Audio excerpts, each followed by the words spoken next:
حضرت بابا فرید الدین مسعود گنج شکر رحمتullah علیہ کا وہ واقعہ جس میں انہوں نے سورہ اخلاص کو پڑھ کر وہ کرامات دکھائیں جو ایک ولی ہی دکھا سکتا ہے۔ لیکن اس سے پہلے ہم سیرت النبی صلی اللہ علیہ وسلم کی قسط نمبر 32 کا کچھ احوال آپ کے سامنے بیان کرتے چلیں۔ قمری سال کے حساب سے جب آپ صلی اللہ علیہ وسلم کی عمر 40 سال 1 دن ہوئی اور یہی سال کمال ہے اور کہا جاتا ہے کہ یہی پیغمبروں کی بعثت کی عمر ہے، تو آثار نبوت چمکنا اور جگمگانا شروع ہوئے۔ اس حالت پر 6 ماہ کا عرصہ گزر گیا۔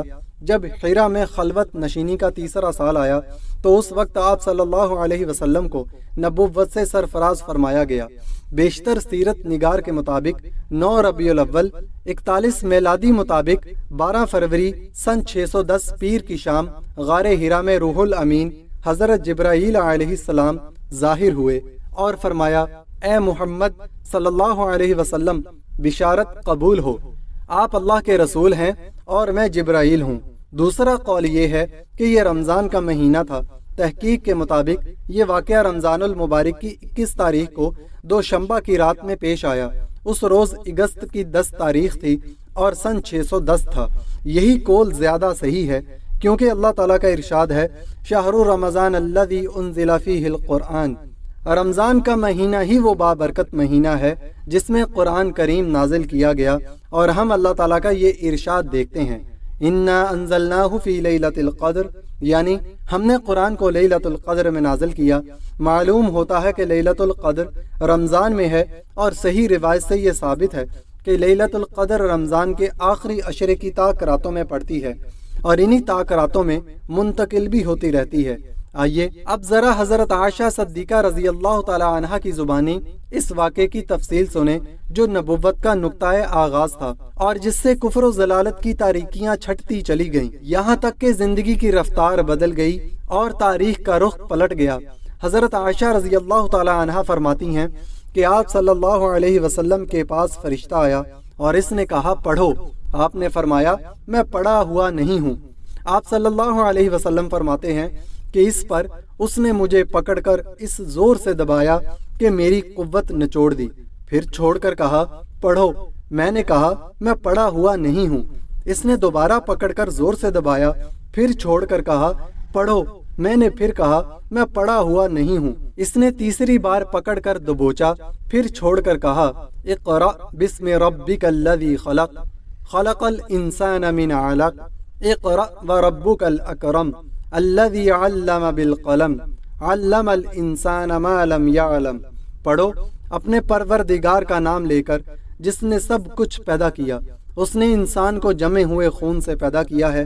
پڑھو اور تمہارا پروردگار سب سے زیادہ کرم والا ہے جس نے قلم سے تعلیم دی، انسان کو اس بات کی تعلیم دی جو وہ نہیں جانتا تھا۔ سورہ علق 1-5۔ اس غیر متوقع واقعے سے آپ صلی اللہ علیہ وسلم گھبرا گئے، اس لیے کہ آپ کے گمان میں بھی نہ تھا کہ آپ صلی اللہ علیہ وسلم نبی بنائے جانے والے ہیں۔ مارے ہیبت کے آپ صلی اللہ علیہ وسلم لرزتے اور کانپتے غار حرا سے نکلے اور پہاڑ سے اترنے لگے۔ درمیان میں پہنچے تو پھر آواز آئی، اے محمد صلی اللہ علیہ وسلم، آپ اللہ کے رسول ہیں اور میں جبرائیل ہوں۔ آپ صلی اللہ علیہ وسلم نے اپنا سر اٹھا کر دیکھا تو جبرائیل علیہ السلام آسمان کے کنارے ایک آدمی کی شکل میں کھڑے ہیں۔ اس اعلان کے بعد جبرائیل علیہ السلام نظروں سے اوجھل ہو گئے۔ آپ صلی اللہ علیہ وسلم اس ڈری سہمی حالت میں سیدھے گھر پہنچے اور حضرت خدیجہ رضی اللہ تعالی عنہا سے فرمایا، مجھے چادر اوڑھا دو، مجھے چادر اوڑھا دو۔ انہوں نے آپ صلی اللہ علیہ وسلم کو چادر اوڑھا دی، یہاں تک کہ خوف جاتا رہا۔ اس کے بعد آپ صلی اللہ علیہ وسلم نے حضرت خدیجہ رضی اللہ تعالی عنہا کو واقعے کی اطلاع دی اور فرمایا، یہ مجھے کیا ہو گیا ہے، مجھے تو اپنی جان کا ڈر لگتا ہے۔ حضرت خدیجہ رضی اللہ تعالی عنہا نے کہا، قطعاً نہیں، واللہ آپ صلی اللہ علیہ وسلم کو اللہ تعالی رسوا نہ کرے گا۔ آپ صلی اللہ علیہ وسلم صلہ رحمی کرتے ہیں، درد مندوں کا بوجھ اٹھاتے ہیں، تہی دستوں کا بندوبست کرتے ہیں، مہمان کی میزبانی کرتے ہیں۔ پھر حضرت خدیجہ رضی اللہ تعالی عنہا آپ صلی اللہ علیہ وسلم کو اپنے چچا زاد بھائی اور عیسائی عالم ورقہ بن نوفل کے پاس لے گئیں جو توریت اور انجیل کے عالم تھے اور انجیل کی عربی میں کتابت کرتے تھے۔ وہ دور جہالت میں بت پرستی سے بیزار ہو کر عیسائی بن گئے تھے۔ ان کی عمر زیادہ ہو چکی تھی اور بینائی بھی جواب دے چکی تھی۔ ان سے حضرت خدیجہ رضی اللہ تعالی عنہ نے کہا، بھائی جان آپ اپنے بھتیجے کی بات سنیں۔ ورقہ نے کہا، بھتیجے تم کیا دیکھتے ہو؟ رسول اللہ صلی اللہ علیہ وسلم نے جو کچھ دیکھا تھا بیان فرما دیا۔ اس پر ورقہ نے آپ سے کہا، یہ تو وہی ناموس ہے جسے اللہ نے موسیٰ علیہ السلام پر نازل کیا تھا۔ کاش میں اس وقت توانا ہوتا، کاش میں اس وقت زندہ ہوتا جب آپ صلی اللہ علیہ وسلم کی قوم آپ کو نکال دے گی۔ رسول اللہ صلی اللہ علیہ وسلم نے فرمایا، اچھا تو کیا یہ لوگ مجھے نکال دیں گے؟ ورقہ نے کہا، ہاں، جب بھی کوئی آدمی اس طرح کا پیغام لایا جیسا آپ لائے ہو تو اس سے ضرور دشمنی کی گئی، اور اگر میں نے آپ کا زمانہ پا لیا تو آپ کی زبردست مدد کروں گا۔ جب حضور صلی اللہ علیہ وسلم ورقہ بن نوفل سے رخصت ہونے لگے تو انہوں نے آپ صلی اللہ علیہ وسلم کے سر اقدس کو بوسہ دیا۔ اس کے بعد ورقہ جلد ہی فوت ہو گئے اور وحی کا سلسلہ بھی کچھ عرصے کے لیے رک گیا۔ ناظرین گرامی، سیرت النبی صلی اللہ علیہ وسلم کی قسط نمبر 32 اختتام پذیر ہوئی، تو چلیے چلتے ہیں آج کے سورہ اخلاص کی برکت والے موضوع کی طرف۔ ایک غریب عورت حضرت بابا فرید الدین مسعود گنج شکر رحمۃ اللہ علیہ کے پاس آئی اور اپنی مفلسی کی شکایت کی۔ اس کی بیٹیاں شادی کی عمر کو پہنچ گئی تھیں، لیکن اس کے پاس کوئی مال و اسباب نہ تھا۔ بابا جی نے اس کی بات سنی اور اس کے لیے دعا فرمائی، لیکن وہ عورت بابا جی سے کچھ لینے پر بضد رہی۔ بابا جی نے فرمایا، بی بی سب خزانے تو اللہ کے ہیں، اس سے مانگو، میں تو خود اس کا ایک ادنا سا غلام ہوں۔ لیکن وہ عورت بولی، آپ اللہ کے نیک بندے ہیں، میں آپ کے در سے خالی نہیں جاؤں گی۔ آخر جب اس عورت کا اصرار حد سے بڑھ گیا تو بابا جی نے فرمایا، اچھا جاؤ اور کوئی مٹی کا ڈھیلا تلاش کر کے لاؤ۔ وہ عورت مٹی کا ایک ڈھیلا اٹھا لائی۔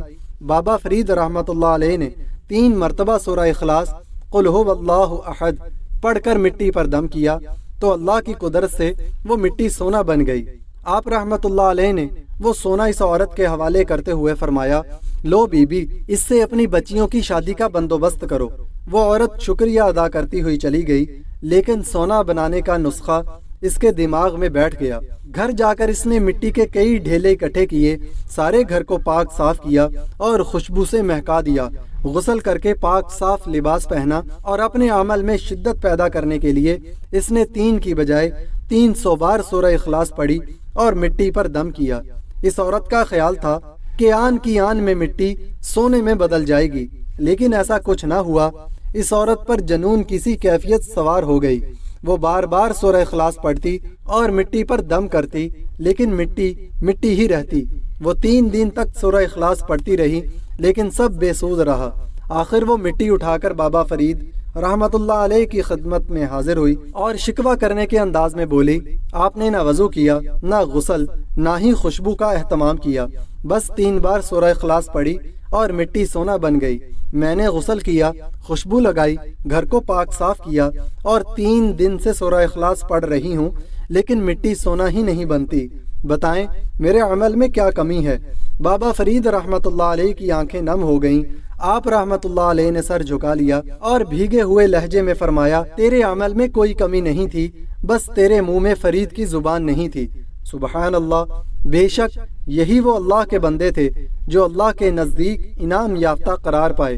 اہدنا الصراط المستقیم صراط الذین انعمت علیہم، اے اللہ ہمیں سیدھا راستہ دکھا ان لوگوں کا جن پر تو نے اپنا انعام فرمایا۔